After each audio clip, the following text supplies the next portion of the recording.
Bueno, ahora pasamos a Miguel Ángel Gómez, Humbert.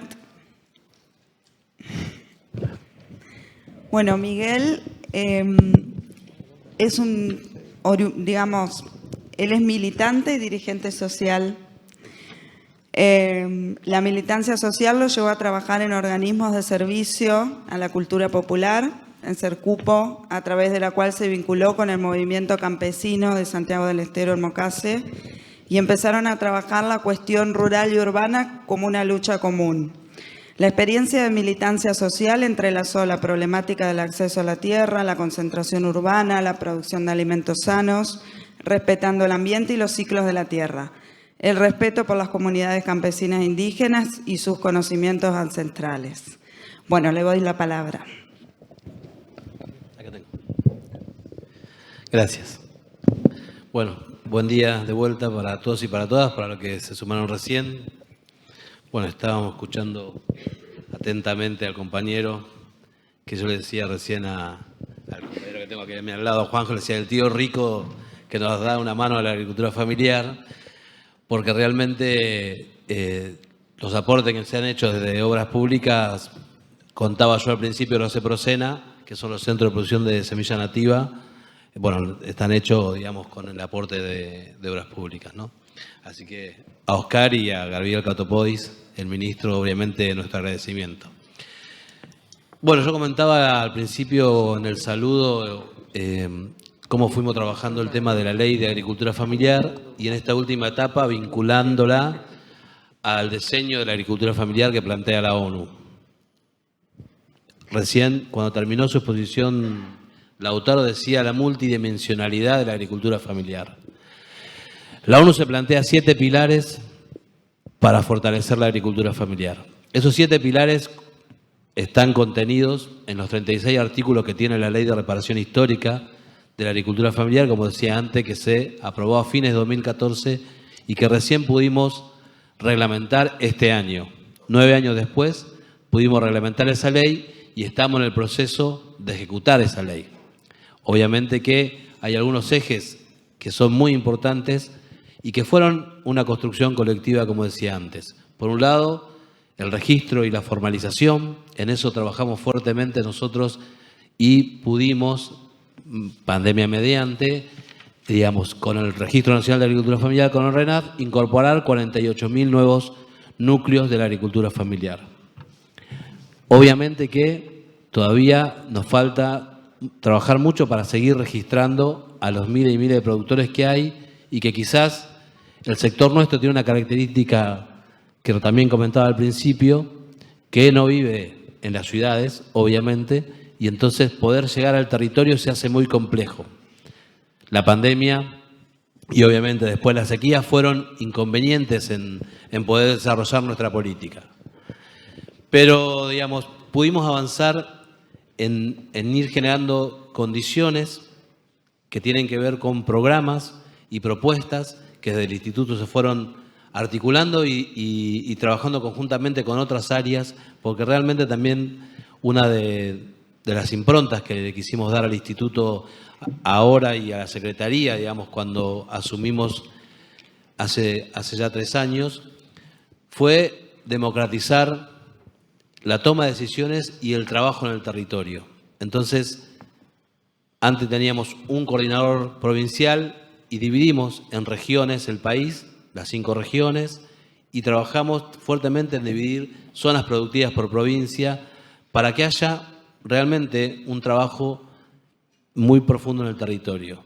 Hemos hecho evaluaciones de ese esquema de trabajo que nos dimos y hay algunas modificaciones que seguramente vamos a hacer en nuestra próxima etapa porque eso funcionó en algunas provincias y en otras costó mucho que esto de descentralizar el trabajo funcionara, ¿no? Muchas veces se necesita de un eje ordenador para poder conformar los equipos que tenemos. Nosotros tenemos 1.000 compañeros, compañeras, trabajadores y trabajadoras a lo largo y ancho de nuestro país y con ellos fuimos también ejecutando y diseñando nuestras políticas. Decía recién, 7 pilares del diseño, 33 artículos de la ley. Eso confluye o se sintetiza en 4 grandes ejes de trabajo que hay que llevar adelante. Primero principal, el registro y la formalización de un sector que obviamente todos conocemos que una de las características más complejas es su informalidad.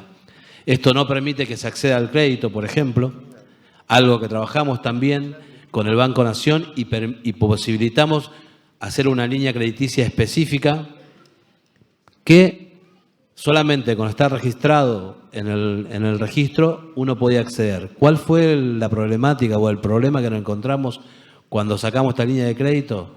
El AFIP pedía que tengan 2 años de movimiento los productores y obviamente que eso no pudo ser. Entonces, si bien fue una línea de crédito que se inició y muchos productores y productoras pudieron acceder, gran parte de la población que vive en nuestro campo profundo no pudo acceder a esa línea de crédito. Entonces, tenemos que repensar una estrategia de la construcción de un esquema distinto de financiamiento y en eso estamos en esta última etapa y queremos obviamente dejar cerrada esa propuesta para la próxima gestión que va a venir y que va a tener que cumplir con esta ley que se reglamentó, porque la ley tiene 3 años de reglamentación y nosotros lo que sí hicimos fue que esta ley esté hermanada con la implementación del diseño de la agricultura familiar que plantea ONU. Entonces, trabajamos fuertemente en el momento que fuimos presidencia pro tempore del Mercosur para construir una recomendación desde Cancillería, desde nuestro país, que plantee a toda la región del Mercosur la implementación del diseño de la agricultura familiar, como decía antes, 2028-2029, donde toda la región va a trabajar articuladamente la implementación de este diseño. ¿Eso qué nos permite o qué nos posibilita? Nos posibilita tener mayor fuerza para hacer cumplir las políticas que, como decía antes, en el sector nuestro, en nuestro sector, en la región, es muy similar. Formalización, registro y formalización, fortalecer la producción y la comercialización, generar políticas de acceso a la tierra y al agua y, obviamente, la incorporación de las nuevas tecnologías en el desarrollo productivo de la agricultura familiar. Y todo esto con políticas transversales con el tema género y juventud. Tanto el rol de la mujer en la producción, no se lo voy a contar a los productores que están aquí o a quienes acompañan los procesos productivos, es vital y muy importante. Nosotros construimos un programa que se llama En Nuestras Manos, que va directamente y está enfocado a fortalecer a la productora en el territorio. Inclusive ese programa cuenta con una línea de trabajo que eran los refugios productivos, o que son los refugios productivos, espacios donde la productora que vive con violencia de género, que lamentablemente es una realidad que en nuestro país hoy está presente, pueda tener un ámbito donde pueda seguir produciendo, pero también pueda tener a sus hijos y pueda desarrollarse integralmente. Ese programa lo construimos con esta mirada de transversalidad. Obviamente que después varias políticas que tienen que ver con que la juventud se quede en el campo. Yo decía al principio que el 93% de nuestra población está en grandes ciudades. Tenemos un enorme desafío que es poder articular fuertemente con otros estamentos del Estado para que en cada lugar, en cada rincón de nuestro país, tengamos acceso a las redes. Si no podemos generar esa herramienta, obviamente que muchos de nuestros jóvenes van a migrar a la ciudad y se va a seguir vaciando nuestro campo. Y eso es la tarea urgente que tenemos.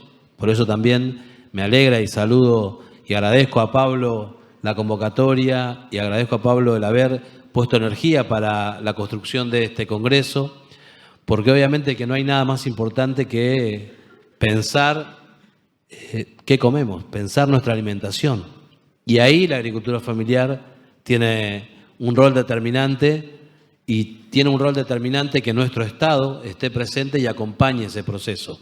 Hablamos al inicio con la vicegobernadora me contaba de la ley de compra pública que tienen aquí y obviamente que otra de las cuestiones que se trabajó del instituto, una ley de compra pública que lamentablemente está todavía durmiendo en la Cámara de Diputados. 2 leyes construimos nosotros colectivamente con muchos de los que están aquí presentes inclusive, una ley de fomento a la agroecología y la ley de compra pública. Esas dos leyes, la ley de agroecología la han firmado más de 30 diputados, está acá Eduardo, que fue alguien con cual también construimos esa ley, y todavía está ahí, ¿no? Bueno, eso también necesita de que todos trabajemos, hagamos el lobby correspondiente para que estas leyes, que son muy importantes para el desarrollo de la agricultura familiar, y no solamente de la agricultura familiar, sino del desarrollo integral de nuestro país, donde la agroecología tiene un rol muy importante, puedan tener viabilidad. Una ley de compra pública porque, como decía antes, si no se acompaña al pequeño productor, a la agricultura familiar, campesina, indígena y la pesca artesanal, es muy complejo que se pueda desarrollar plenamente en sus territorios nuestros productores y nuestras productoras. Entonces, otra de las cuestiones claves es el asociativismo, ¿no? Entonces ahí hicimos un trabajo de articulación con el INAES y trabajamos fuertemente la simplificación del armado de cooperativas, donde hoy hay 155 grupos nuevos asociativos y 104 cooperativas de la agricultura familiar, campesina e indígena, porque realmente también creemos que la salida es colectiva, no es individual. La agricultura familiar, cuando se asocia, puede tener mayor producción y mejorar su producción. Entonces también es uno de los ejes que fuimos trabajando y que desarrollamos y pudimos ahondar con el INAES y también trabajar el apoyo a cooperativas en articulación conjuntamente con el Instituto el INAES, ¿no? Entonces, ese es otro de los ejes que trabajamos. Decíamos, yo me fui anotando algunas cosas, también hicimos un Pablo que lo vamos a dejar para Pablo para que después puedan tener la información específica de los programas, cuánto financiamiento hubo para cada cosa, pero me parecía que quizás poder hacer un pantallazo más general y tener un momento de diálogo, sería importante escucharlos, al menos algo a ustedes, sobre este tema tan importante que estamos trabajando, ¿no? Después, otra de las cuestiones claves que hicimos fue trabajar con el Consejo Nacional de Agricultura Familiar, que es el consejo que conforma las organizaciones del sector, que son más de 23 organizaciones, con las cuales se trabajó articuladamente. Yo decía recién cómo vamos a trabajar el diseño vinculado a la ley. Eso se trabajó en 5 reuniones regionales con diferentes organismos del Estado, lo contaba al principio, y este plan o estos primeros lineamientos del plan del diseño se van a socializar o a empezar a plantear la próxima, este jueves y viernes en la Universidad de La Matanza, donde vamos a compartir cuál fue el proceso de discusión, de debate y cuáles son las líneas de acción que debemos tener y que Argentina asume conjuntamente con el Mercosur la implementación del diseño. Decía que es algo muy importante porque más allá de que nosotros sigamos o no en la gestión, hay un plan que diseñó el país articuladamente con el Mercosur, con los países del Mercosur, para fortalecer a un sector clave como la agricultura familiar. El acceso al agua es algo de las cuestiones claves también. Y ahí diseñamos un plan de acceso al agua donde pudimos hacer más de 5.000 cisternas a lo largo y ancho de nuestro país. Realmente es una problemática que todavía está y todavía no hemos llegado a todos los productores y productoras. Pareciera muchas veces cuando uno se plantea la mirada desde la ciudad, piensa que el agua sale de una canilla y a lo largo y ancho de nuestro territorio es muy complejo acceder a agua de calidad. Muchas veces la misma agua que se produce y hasta que consumen los animales es utilizada por personas. Entonces hay todo un trabajo fuerte que hay que hacer y que venimos desarrollándolo, y esto también en articulación con los compañeros del INTA que tienen mucha experiencia, por ejemplo, en el armado de las cisternas, y nosotros tomamos de esa experiencia y la pudimos realizar este programa de acceso al agua junto con otro organismo que es la DIPROCE, que es la Dirección de Proyectos Especiales, que está en otra secretaría. Por ahí son muchas palabras, pero todo ese trabajo de articulación con otros espacios del Estado a veces no es simple, ¿no? Y es también lo que tenemos que romper, porque tenemos que trabajar con un enfoque integral, porque las problemáticas del territorio no son cuestiones aisladas. Entonces ahí hay que romper también con muchos egos y con muchas cuestiones que a veces tenemos las personas para poner por encima de nosotros y de nuestras expectativas el rol que tenemos. Nosotros somos funcionarios públicos y nos debemos realmente a utilizar la política como una herramienta de transformación y contribuir a transformarle la vida a los miles de productores que hoy todavía están en el territorio. Esa es la tarea esencial y no importa si yo me llevo bien o mal con Lautaro, importa que nosotros tenemos que conjuntamente pensar y diseñar políticas que contribuyan a este desarrollo.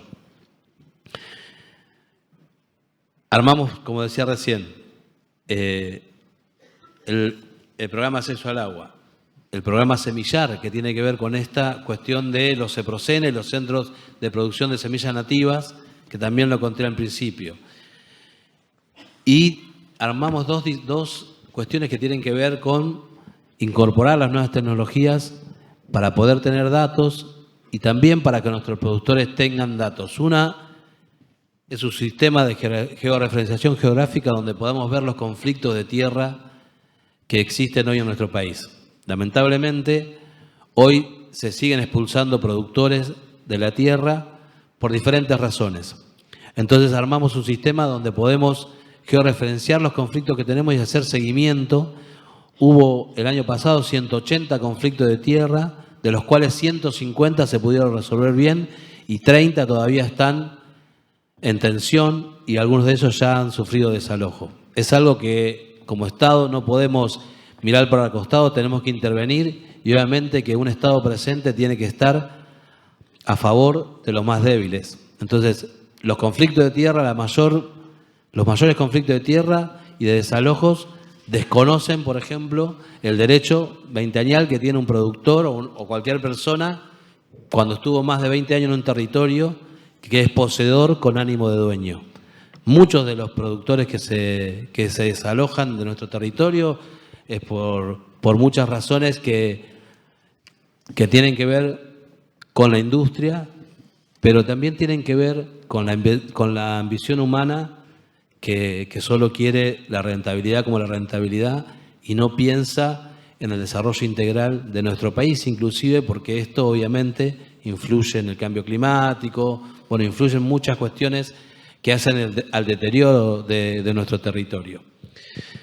Y como para ir terminando, porque realmente hay mucho, algo me parece importante, también lo charlamos al principio ahí, el tema de la pesca artesanal es algo que estaba poco visibilizado y trabajamos fuertemente en lograr su visibilización y pudimos, a través de articular también con desarrollo social, generar un potenciar pesca, que todos los compañeros que atravesaron el tema de la sequía y la bajante del Paraná, que fue una de las más grandes de la historia y que tiene que ver con el cambio climático y con esto que decíamos antes, de la deforestación y de la desaparición de las familias campesinas de los territorios, campesinas e indígenas, pudimos articular con el Ministerio de Desarrollo Social y nos dieron la posibilidad de incorporar 5.323 pescadores artesanales al potenciar y obviamente esos pescadores artesanales hoy cuentan con ese beneficio que les da un piso para poder en esta emergencia hídrica tener por lo menos algo para no dejar de realizar su tarea principal que es su medio de vida, que es la pesca artesanal. Y también pudimos sacar el sello, decía recién Lautaro, el tema de los sellos de la agricultura familiar. Pudimos sacar el sello de la pesca artesanal, que todo producto que lo trabaja un pescador artesanal esté identificado. Eso también nos va a permitir darle mayor jerarquía a la producción de la agricultura familiar. Yo me parece que el mensaje o sí que quisiera compartir con ustedes estamos en tiempos muy complejos, donde hay una propuesta, por un lado, de seguir promoviendo el desarrollo de nuestras comunidades, de apostar a la vida y, por otro lado, una propuesta realmente de muerte. Tenemos que elegir en 20 días quién va a conducir el destino de nuestra patria. creo que debemos pensar fuertemente qué modelo queremos que se implemente en nuestro país, y tiene que ser un modelo que garantice a largo plazo el desarrollo integral de nuestras familias. Entonces, sinceramente me parece que ese modelo tiene que nacer desde los territorios, como decía antes. Tenemos que construir un nuevo modelo productivo, tenemos que animarnos a repensar cómo nosotros ocupamos nuestros territorios. No puede ser que vivamos el 93% en 10, 12 ciudades. Ese es el desafío que tenemos como sociedad, y también no lo tenemos solamente nosotros en nuestro país, lo tiene el mundo. Debemos pensar qué tipo de alimentos consumimos y cómo se producen esos alimentos. Y ahí está el desafío que cada uno de nosotros tenemos. Tratar de aportar a que esa producción de alimentos sea sostenible, sustentable y que pueda ser replicada a lo largo y ancho de nuestro territorio.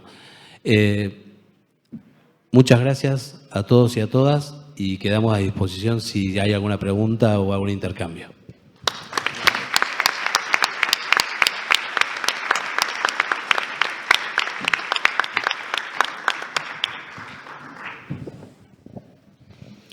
Bueno, muchas gracias, Miguel.